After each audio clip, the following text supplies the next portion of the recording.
Road Wars follows an elite unit from the Thames Valley Police.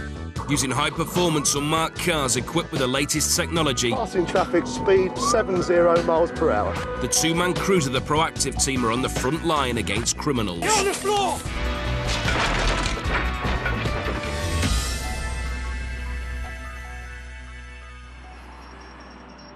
Covering the whole of the Thames Valley, the crack proactive team target crime hotspots. Whenever and wherever there's a problem, the elite officers are called in to sort it out. Simon Hills and Chris Piggott, Tango Victor 3-1, are on patrol in Aylesbury. Yes, any AVs on it, sorry? They've spotted some unusual activity on an estate and have parked up to see if it's a gang of drug dealers at work. So they've dropped somebody off now in that vehicle? Yeah. In the last hour, they've repeatedly seen this grey Saab creeping around the area. What do you want to do, stop the Saab or...? Like, I reckon he's just scored. I reckon he has just scored, because he's got that look about him. There is something not right. They think the car's now loaded with drugs and decide to shadow it in their unmarked car. Right, I'll go and I'll just do a casual one on the driver. Okay, perhaps you want to speak with him, the bloke in the back, and get him out and search him. Just have that feeling that they're going to be nervous, a nervous spurt of acceleration to try and get away from us. Matey boy's seen us in the mirror. Sussed by the occupants, Simon doesn't want to waste any more time. All seems to be going to plan. Told ya. Perhaps not. Wait one for direction onto a roundabout. Vehicle is 3 up, 3 IC1 males. We're Oxford Road at this time, approaching Gatehouse Way roundabout. Vehicle continues A418 towards Stone at this time. Vehicle passing traffic on the offside of the road, speed 70 miles per hour. Desperate to get away, the driver breaks every rule in the book, leaving Simon struggling to keep up in the heavy traffic. Come on, get out the way.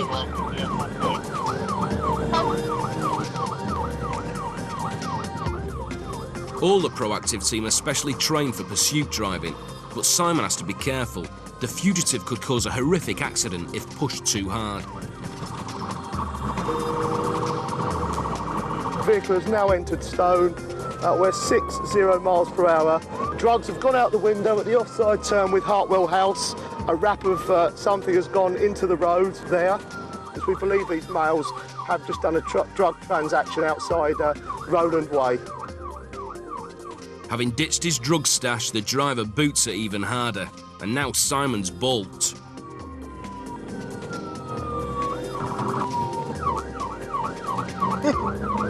Come on! 3-1, temporary loss into Stone. They might have done a left here, mate. With the driver out of sight, Simon and Chris gamble on turning left at the next junction. Any marks, any mark? No, but I reckon you will have done, mate. Tango Victor 3-1, we've got an absolute total loss. We went left towards Church Way. I believe the vehicle has either travelled straight on or gone right. That was the maddest driving I've seen for a long, long time. I was probably 10 seconds away from calling it off, mate. With outrageous manoeuvres like this, the driver's lucky just to have lost the police and not his life. Knowing the car will soon be abandoned, Simon and Chris give out a full description of the fleeing blokes. 3-1, just to appraise you, I do have a description of the rear occupant of the vehicle. IC1 male, approximately 5'10" to 5'11" in height, slim build, and he was wearing blue jeans which had a large faded white patch 3/4 of the way across the rear of the legs. What would you give the driver as, 40 odds? Yeah, I'd recognise the driver, I think, if I saw him again.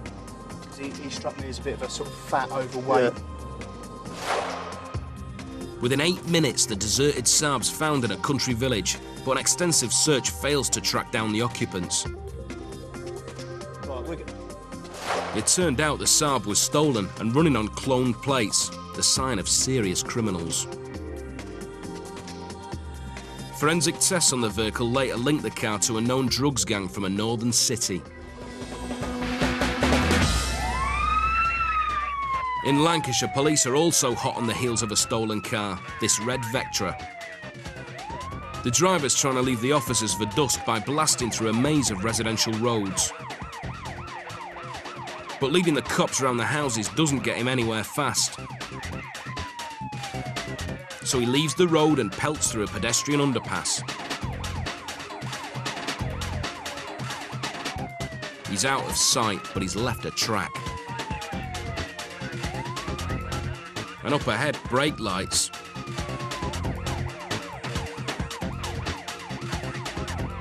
It seems the fugitive's crashed, but the thief reverses and just makes the corner.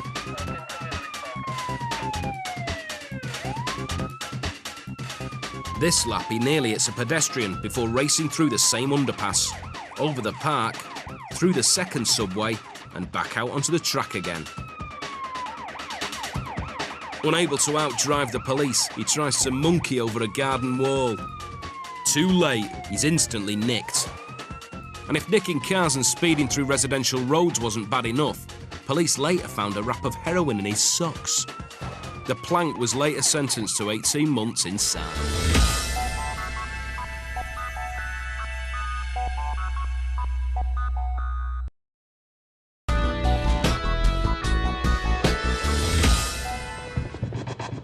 In Cleveland, this getaway driver is trying to escape the cop car on the left by driving on the wrong side of the A19, one of the busiest roads in the northeast. It's one of the most dangerous scenarios the police can face in a pursuit. The officers need to stop the driver quickly before he causes a major collision, a real danger with such a donut at the wheel. Up ahead, a squad car has managed to stop some traffic, but it's still too risky to strike. You do have vehicles heading the correct direction, however very, very light. For now, they bide their time as a police helicopter monitors the oncoming traffic. After your next car, it is clear. Traffic is going to be stopped. The airborne crew spots the road is now clear and the pursuing patrol car pounces. Yeah, Elliot, the vehicle is slowed down. The other vehicle's alongside. Yeah, Elliot, vehicle now stopped safely. It's a textbook maneuver with minimum damage and no injuries. Arrest imminent. 23 people were killed in accidents caused by fugitive drivers last year. Top training and tactics managed to stop this dangerous lawbreaker and prevent a catastrophe.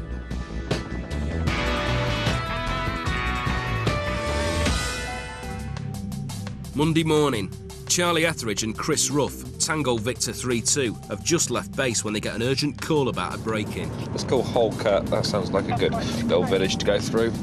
Tango Victor 3-2. Hi, it's Mike Ridgway, HBI. Hello, sir. Distraction brake just come in Right. at Chesham. Right, OK, we'll make to that immediately then. All right, guys. All right, thank you. Yeah, thanks for the call, boss. Cheers, bye. There's been a spate of burglaries in Chesham, and all the proactive units are called in to join the hunt for the crims. 31. Yeah, 3132, redeploy, Chesham bound. The name of the road is in Chesham. They've just had another distraction. Right, okay, will do. Okay, see you in a bit. Cheers, bye.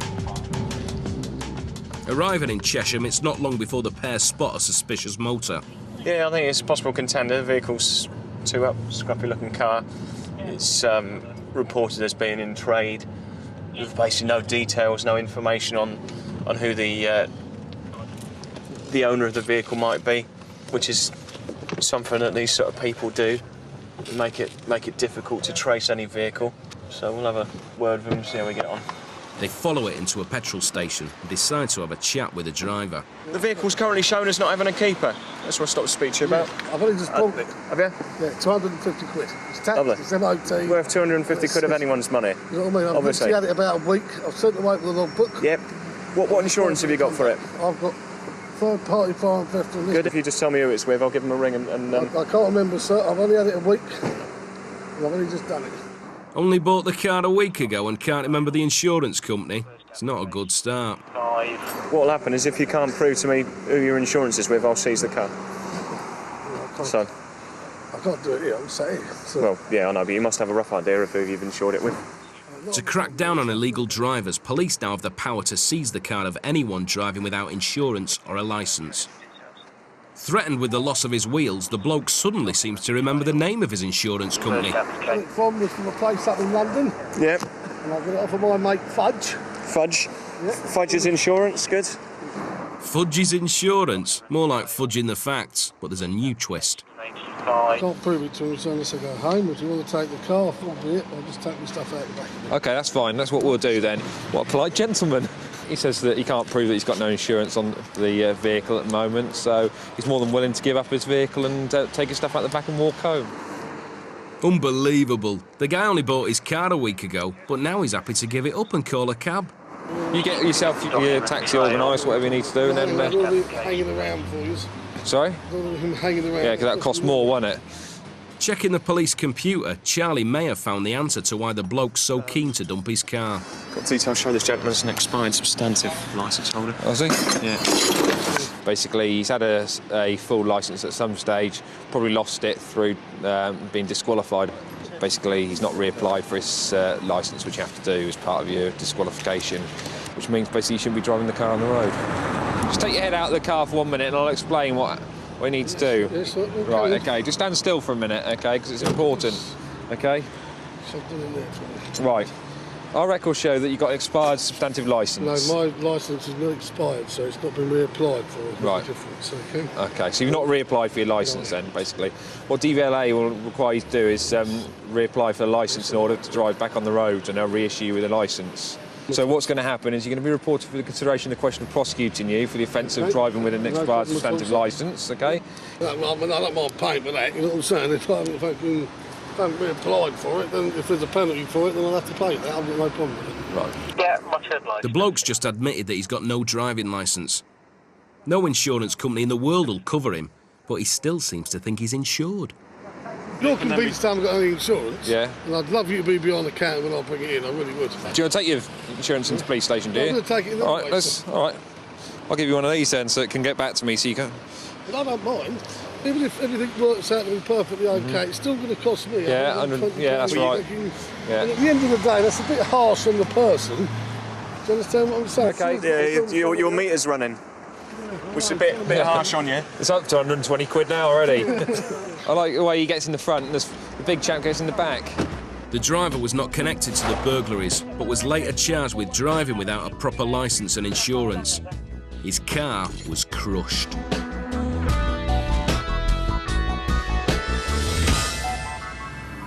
"80% of all crime is committed by a small group of persistent crooks. In Milton Keynes, a special operation is underway to crack down on the local underworld. Chris and Simon are on the Pennylands estate, helping to execute a warrant. As they wait, Chris is suspicious of an odd smell coming from across the street.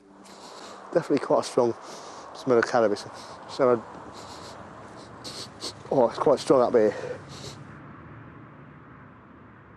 We've just come to do an address check for somebody else that's wanted in the area. And drug sniffer Chris, as he's come round the corner, him and the other officer, that trip, have smelt what they thought was cannabis. It's this place here, mate. Smell it now. It's in there. Yeah, it stinks. We've tracked it down, and this address here absolutely reeks of it. There's movement at the back of the house. Those lights that I said have just gone out of the back. But that curtain definitely moved. Is that a wall or is that a blind as well? It looks like it's been boarded up. All the windows are boarded up, not the sign of an average family home. To me, that looks like it's blocked off as well, mate. Do you know what I mean? They think they're onto something serious, and Chris radios the control room for backup. We're unsure as to whether or not anyone's in the premise at the moment, so we're just playing it by ear, keeping it contained, and then we'll go in and see if it is cannabis. All the Tango Victor units are specially trained for rapid entry. Chris quickly kits himself out to take on the door. I don't think we're going to lose anything. No, we're not going to lose anything. I just don't want to... Can you strap me in? I don't want anyone getting hurt. That's all. Have you got a long sleeve top you put on? Yeah, I'm going to put my face on over it.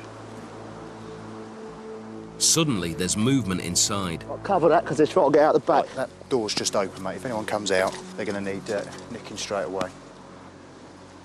I don't know if you saw that, but the back door's just opened, shut and been locked. Right, here we go. I'm not quite sure we're going to have it here. It's Chris open, I think, as well. Right, ready? Put the warning in. Open the door, please!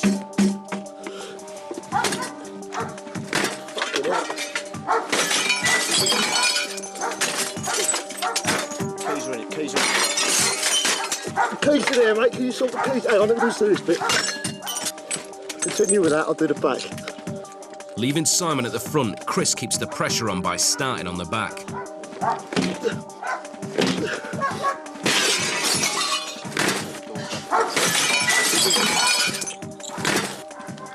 In still.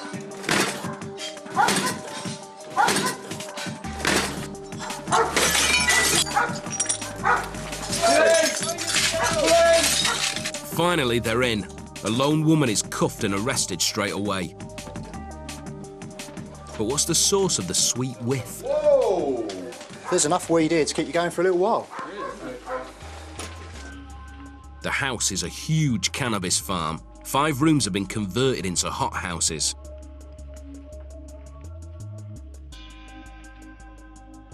Each is equipped with powerful UV lights and sophisticated ventilation systems to grow cannabis from seeds. Ah, they're only baby plants.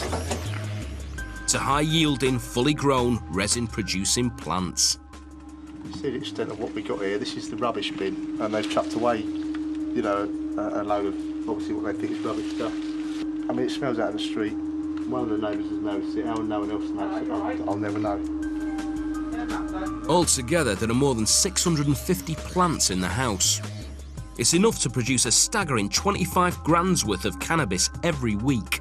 Due to these high yields, cannabis factories are mushrooming across the UK, and police now raid 3 of them every day.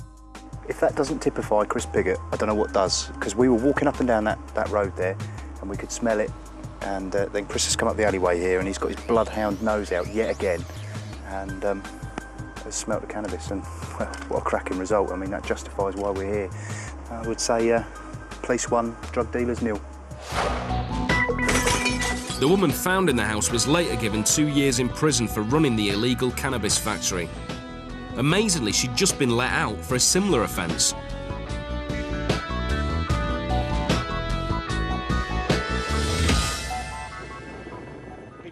In Middlesbrough, plainclothes officers are checking a back alley when they surprise a dealer picking up his stash from a hiding place.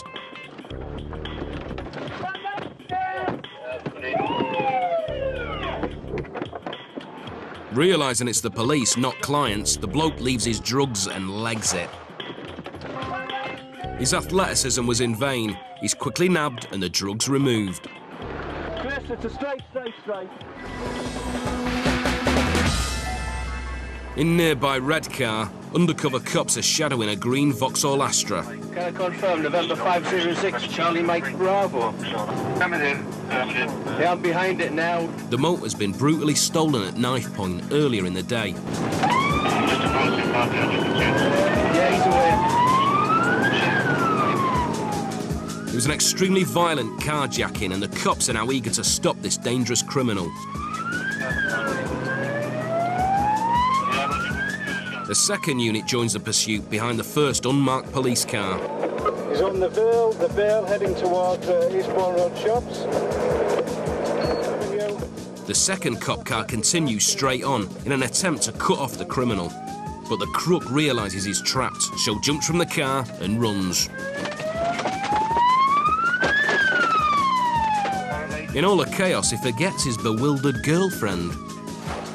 The carjacker turned out to be a well-known dealer. High on drugs, he was found hiding in a nearby garden, arrested and sentenced to 18 months in prison.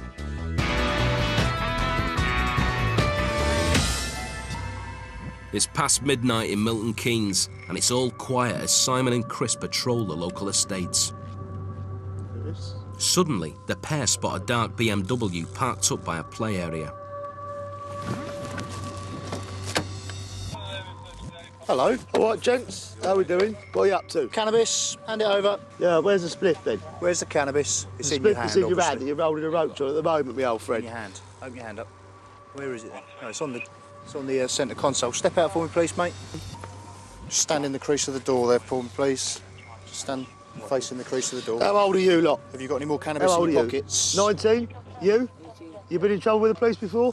You have. What for? Oh, no. Never. Right, okay. If all you've got is a bit of personal on you, and that's all you're doing down here, if you hand it over now, we'll deal with it here. You got any on you? Truth. You're going to get searched, all right? Hang on, wait. Have you checked this pocket? What's in this? Oh, I couldn't give more cannabis, that's it. Right, well, you just told me some fibs there, didn't you? No, that was it. Right, well, that's yours then, isn't it? Okay, then I'll take it. Have you got any more, do you? No. In contrast to many urban myths, cannabis is still an illegal substance. So Simon tries to find out from the other two who actually owns the bag of weed. Which one of you gentlemen does this cannabis belong to that was in the car? Somebody's going to have to turn up for it, otherwise all three of you end up down the police station. That's the way it works. Have you got a conviction for cannabis, have you? English. Sorry? English, No, otherwise you I'm get just nicked. talking to him, mate. I don't give a toss who you're talking to. You're talking English, mate, while I'm here, because I'm dealing with a criminal offence. All right, okay, you carry on, mate. You carry on, what was you saying? I was saying, whose cannabis is it? It's all of us. Right, You're just smoking it, mate, that's what it is. yeah. Still a controlled substance though, isn't it? It's still illegal to possess it. Is it? I Yeah. thought you're allowed to smoke it. No. How can you smoke it if it's illegal to possess it? I don't know, mate, that's what people say, do you know what I mean? Right, well they're wrong. So whose is it? Who bought it? It's all three of us. Huh? It's all three of us. It's all three of yous. Well, he's already got his own little portion. See, there is a way of dealing with this at the roadside. For anybody who hasn't got any previous convictions or cautions, you get an official warning I on know the this street. cannabis. I know it's wrong. I'm telling you, it's all of us. We're all chipped in to buy it. Right, So it's all to do with us, isn't it, really? Because we all chipped in a little bit of money to buy it. right. So who went and bought it? We were- What, did you I can't all three of you go remember. there and hold hands? Nah, do I look gay? I look gay. No, I wasn't there. I gave the money. I wasn't there. So who was there? Were you there? Yeah, I was there. Right, so it's yours then, in No, effect. it's not mine, I was in the car. So whose is it? It's one of our friends gave us to. Gave it to who? No, not gave it to us. We bought it from the street, basically, that's what it is. Right, so who bought it? All three of us went. No one's got the guts to cough up, and Simon's getting tired of this spineless show. One of you have it, or you both come into custody. If I admit Do- that I bought it, yeah. I don't want somebody to admit something they haven't done.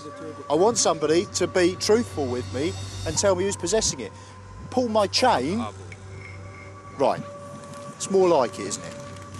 Realising he's only being cautioned, one bloke decides to push for a better deal. So, and you're gonna get that back?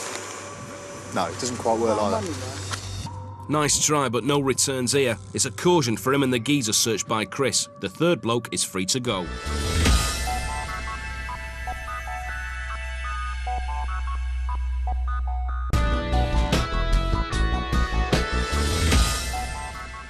In Georgia, America, a trooper pulls over a car for weaving through traffic.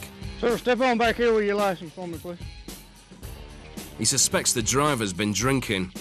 How you doing this evening? All right. Tell the reason I'm stopping you, you're weaving over the roadway there. Okay, I ain't been drinking. You ain't had nothing to drink? You don't have anything in your pockets, do you? I don't know what you have in your pockets. If you don't mind, just leave your hands out for me. Okay? You hadn't had anything to drink? Is this your car? No, my wife. Your wife? Where's your wife at? She at home. The bloke acts and looks sober, but strangely enough, he's still got a few problems speaking clearly. Open your mouth. Spit that out your mouth. Sir, what do you have in your mouth?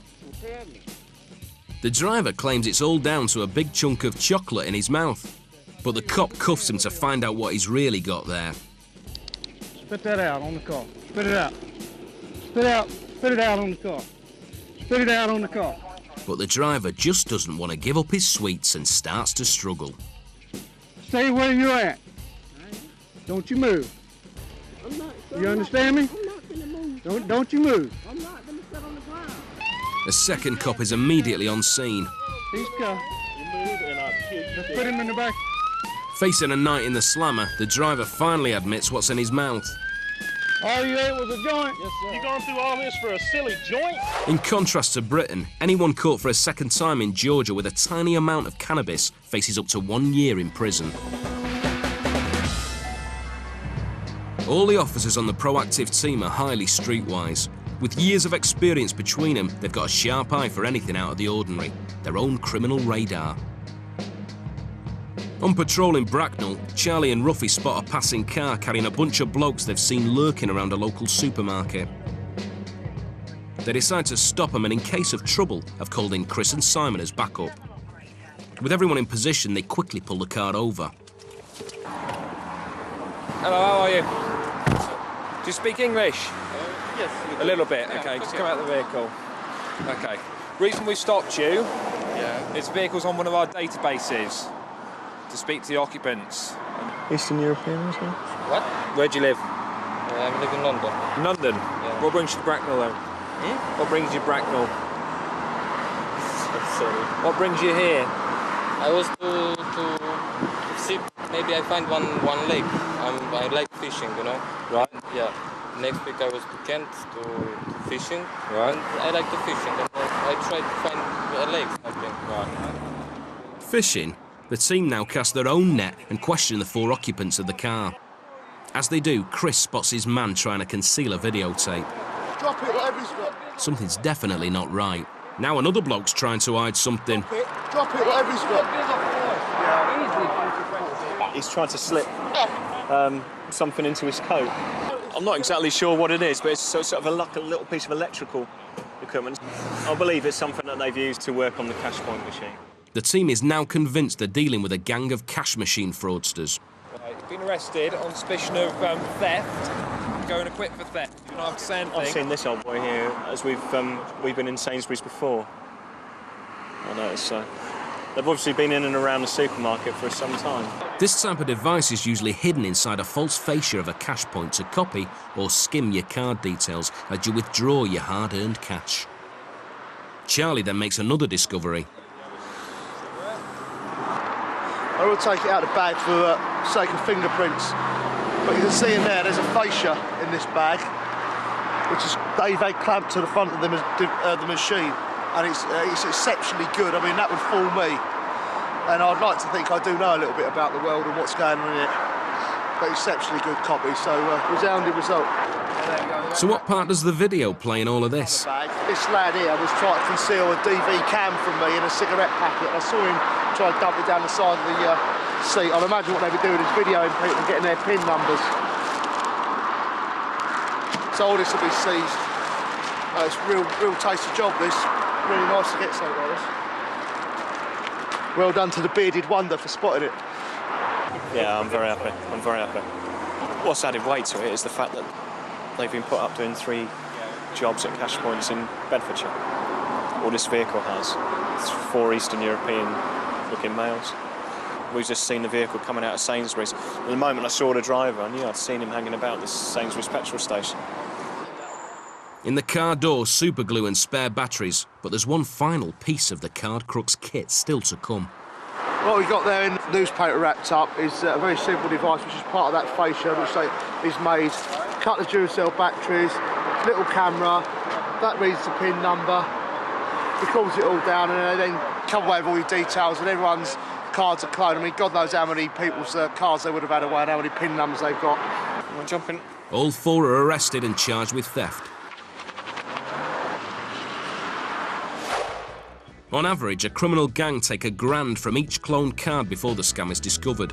It turns out this gang had stolen the details of more than 30 credit cards on just one operation.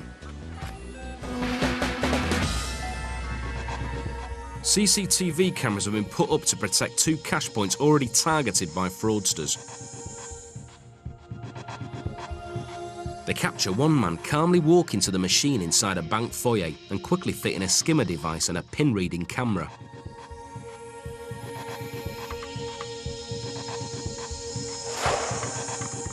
Moments later, 2 other gang members fit a similar device to the second machine.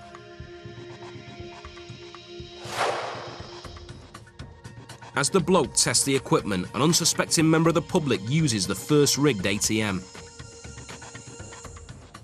The gang then leave and wait for more innocent punters to have their cards cloned. Later, one of the gang returns with a cloned card and starts to empty some innocent person's bank account of cash. As he walks down the road, he counts his ill-gotten gains. Last year, crooks managed to cream a shocking 96 million quid off unsuspecting people by cloning their cards. Finally, after a hard day relieving the public of their card details, the equipment is removed. 3 days later, 2 of the gang, wearing different clothes, are spotted at another cash point out in the street. Put on high alert by the scam earlier in the week, CCTV operators follow their every move.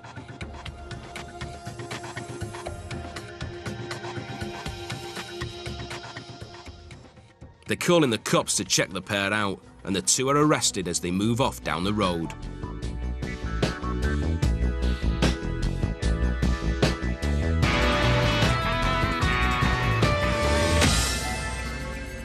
The cloning of cards is one of the fastest growing criminal activities in the UK, but it's not only crafty fraudsters who are preying on card users.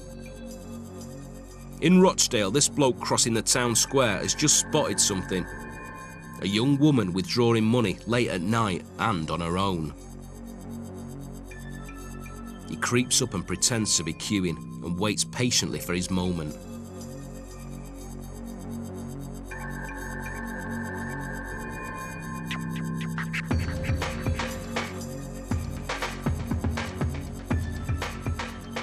Despite opting for a surprise attack, the weedy mugger's going nowhere. The woman is stronger than him and manages to hold on to her bag. After struggling for a few seconds, the street thief decides to leg it.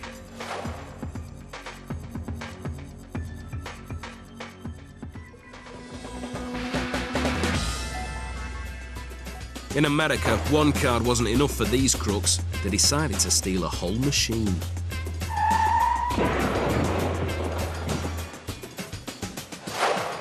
Unbelievably, they managed to break in, grab the ATM, and get out in less than 10 seconds.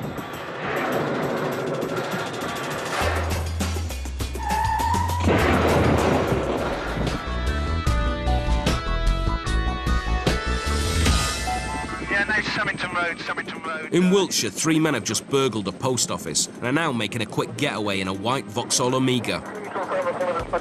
Yeah, I would suggest if you can keep any vehicles from behind him at a distance. His driving is somewhat erratic at this time, over. Yeah, the robbers are driving extremely dangerously, so to avoid any extra pressure, the pursuing cop cars are kept well back.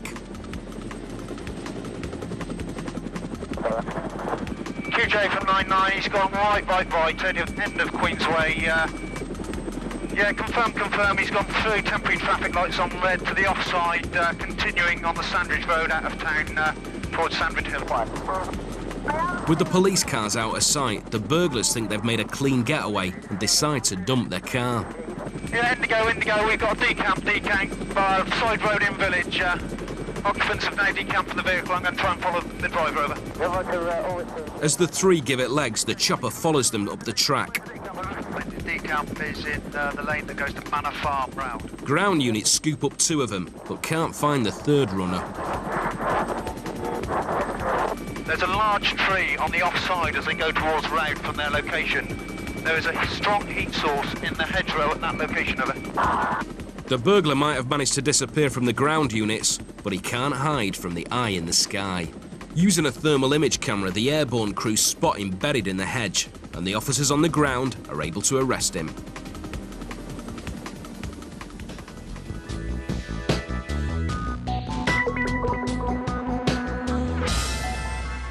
When not on special operations, the proactive crews spread out across the Thames Valley working their own patch. East Berkshire is the home turf of Roma Bolsover and Ronnie Walsh, Tango Victor 3-3. They're soon called into an urgent job. Basically, there's a burglary in progress in Sunningdale, which is near to Ascot. Basically, offenders have been seen to jump over into a property, and a neighbour's heard a window smash and believe they're still in the property.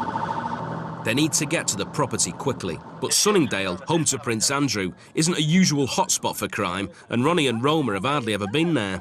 You got my book there, have a look. Hold on. Just as they sort themselves out, the situation changes. Units 00 shout, Shan Gardens, 2 miles made off, 2 icy 1 miles.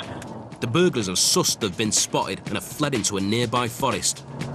It's terrible when you don't know anyway, isn't it? A huge manhunt is underway. 15 officers surround the forest while a dog handler is sent in to track the crooks. Best not to go in so the dog can track, because You don't want everyone in there, and the dog will lose its senses.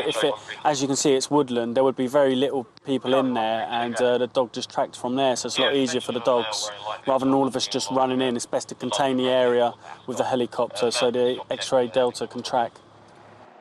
All Tango Victor crews are trained to cooperate with dog units. Police dogs only follow the freshest scents, so it's vital that no one except the dog unit is in the forest. They've jumped over the line and gone into the countryside, and that's where the dog started to track them. So he's in there? Yeah. Still? It's down from there. We are currently up here. So hopefully they've got the whole area contained, just waiting for them to pop out, really.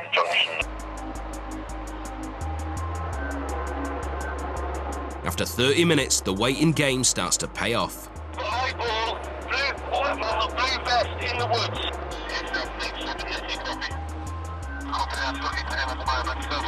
One's already been detained in this area here. The dog unit believes the other one's still in the area. 10 minutes later, and there's the first sign of burglar number 2. Dog handlers just located 2 trainers. Got no shoes on, we've recovered both of his. The dog handlers just located these trainers, so the offender's somewhere in here somewhere. If these are the robber's shoes, he won't be getting far. The dog handler's just arrested someone. Keep going, keep going. I ain't got cuffs on, all right. Towards Ashley. Ascot, over. Around up. Burglar number 2 is busted. Despite dumping the shoes to throw the dog off his scent, he still couldn't get away. This house owner has installed security cameras all round his property. Good call. On average, every householder in England gets broken into at least once every 50 years. Unfortunately, it's not only the cameras which are keeping a close eye on his home. A minute after he's gone, 3 hooded youths appear at his door. One quick check of the door handle.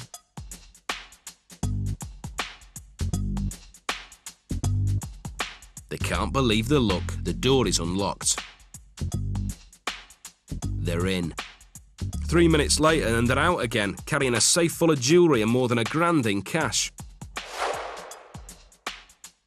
Despite these pictures being given to the police, the thieves have never been caught.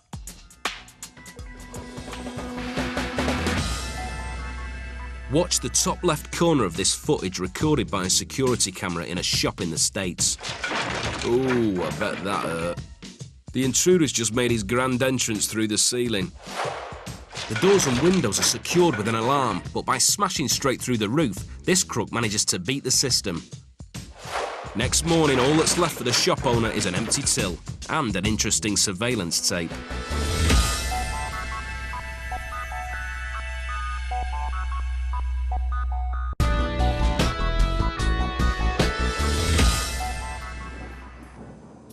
In Milton Keynes, the crackdown on the town's most persistent offenders is in full swing. Simon and Chris are following an iffy car. Car in front that just as it drove past, it's got 5 youngsters in it. It's coming back as having no tax. So we're just going to give it a tug, see what the score is. 1 out of every 15 cars on Britain's roads has got no tax or insurance. So it's no surprise that the Tango Victor units constantly have to deal with them. Hello, mate. Switch you off for a second. It's your motor, old friend. Yeah. How long you had it? A couple of days. Couple of days. You insured it and everything? Huh? Have you insured it? It's on my dad's trader's policy. Is it? You got a driving licence? What's that? You got a driving licence? No, I ain't. Right, just step your seatbelt off me, old friend. Okay, you can come with me a second. Get the camera off! Oh, no, we won't. Get the camera off! Sight! The driver's just admitted to having no licence, but one of the passengers isn't happy about the presence of our TV crew. Move away. You ain't got no right to put the Yeah, we camera have. on us. No, you ain't. Get Yes, the we fucking have. camera off. Don't swear. Get off. Don't swear. Come here. What's your name? Right, Darren, let me tell you now, he can film where he likes when he's with us because he's in a public place. You've got absolutely no right to approach him like that. And if you do, I will arrest you. Do you understand me? What right have you got to put the camera on us? Because you're in a public place and he's filming what we do. With the angry passenger calmed down by Simon, Chris can focus on the driver. Okay, so don't believe it, this mate. Tell you got insurance or a licence, have you? No, I ain't got a licence. I told you. State your full name, my old friend. With no insurance and no licence, the bloke's a nightmare for any legal motorist and needs to be grounded. His volatile mate's in trouble as well. there's evidence of drug use. I know you from old, so I'm Yeah. just going to give you a search. Yeah, Right, no, Section 23 of there's misuse no of drugs. problem. I appreciate you've told me you've got one pin in there. Is Yeah. there any more pins, No, mate? no, there's not. No, good man. You'd be surprised how many people won't tell us. No, I wouldn't. I've got Hep C, I have to tell you, do you know what I mean? No worries, if you mate. was to, you know, stab yourself with that. The passenger's cooperative. He's got no drugs on him, only an empty syringe. Now the driver's giving Chris a hard time. Right, now I need your home address, mate, or you're going to end up down the police station. Please don't fuck me about. No, okay? that's what I mean, you've got me down to that's what Right. I'm saying. My actual, Okay. I've got a flat. Where did your post go to? His car's seized and he's reported for having no insurance and no licence. But that's not all. Simon's just taken a look at the tax disc. The gentleman who was driving the Metro, there was no tax in the car, or there's no tax for the car. However, it was displaying a tax disc for a different vehicle. What's that mean? No tax, no car tax. We'll let the DVLA know and they'll send you a fine through to your house, all right? Right. Nice. So why are you taking that disc off? Because it don't belong to that car. Yeah, it's one of my dad's ones. Yeah, it should have been in the window. That should have just been sat on. Well, how did it get in the window then? Should have been sat on the thing. I don't know. Should have been sat on the thing? It should have been sat on the dash there. Have you ever heard the phrase, when in hole, stop digging? Yeah. Yeah? Yeah, all right. Cheerio then. All right. So he commits the offence there of fraudulent use of a vehicle excise licence. So what I'll now do is fill in a form and report those facts to the DVLA, and if they feel it's appropriate, they can then take further action against him, which could end up with him appearing in court for that offence. It's the same old story all over the world. When pulled over by cops, drivers get emotional, even in tough Texas. Yes, ma'am, you were speeding. No, sir, I wasn't. Ma'am, speed limit in here is only 30. It's 30. Well, where was I going? 45 miles an hour. 45? Miss, there's going to be a citation issued out on your speed. Matter of fact, I need your insurance card. Please, look, spare me this time. I promise I will never speed on I need this to road see your again. insurance card, ma'am. Sir, so I guess that's not going to work, is it? No, ma'am. You know, I never can get... Here's my goddamn fucking driver's license card. Just take me in, okay? I'm tired of these goddamn fucking speeding tickets. Ma'am, just try to calm down. No! It's 3! I'm a single mother. Do you understand? I am a single mother. I have spent $300 in the past year on traffic tickets. I can't afford it. I'm getting ready to lose my fucking house. Ma'am. Take me in. Please don't take us to jail. I'm not. Yes, he is. He's taking me to jail because I don't want to deal with any more traffic tickets. I don't have any fucking money. Do you understand? Ma'am, stay in the car. Take me in. Come on back here with me. Take me in. Take me in. Shut your door. Come on back here. You take me in right now. You take me in. Stay in the car. Stay in the car. I don't want Stay in the car. I'm not going to take her to jail. Stay in the car. I don't want my I'm not going to take her to jail. Stay in the car. I don't want I can't afford a goddamn ticket for going hardly anything over the speed limit. This way. Compose yourself now. I can't. You rev up that ticket and I'll compose my fucking self. You can shove that transport up your ass because I'm leaving right now. Ma'am, don't make me chase you down this road. Okay, don't take off. I'm telling you, don't take off. Oh, what's going to happen? Going to throw me in jail for speeding? Huh? Is that what you're going to do? There's your insurance, and your citation, and there's your courtesy letter. Finally, after 20 minutes, the relieved trooper is free to continue his patrol and to hopefully deal with a few less troublesome drivers. I don't know, she just got irate, man.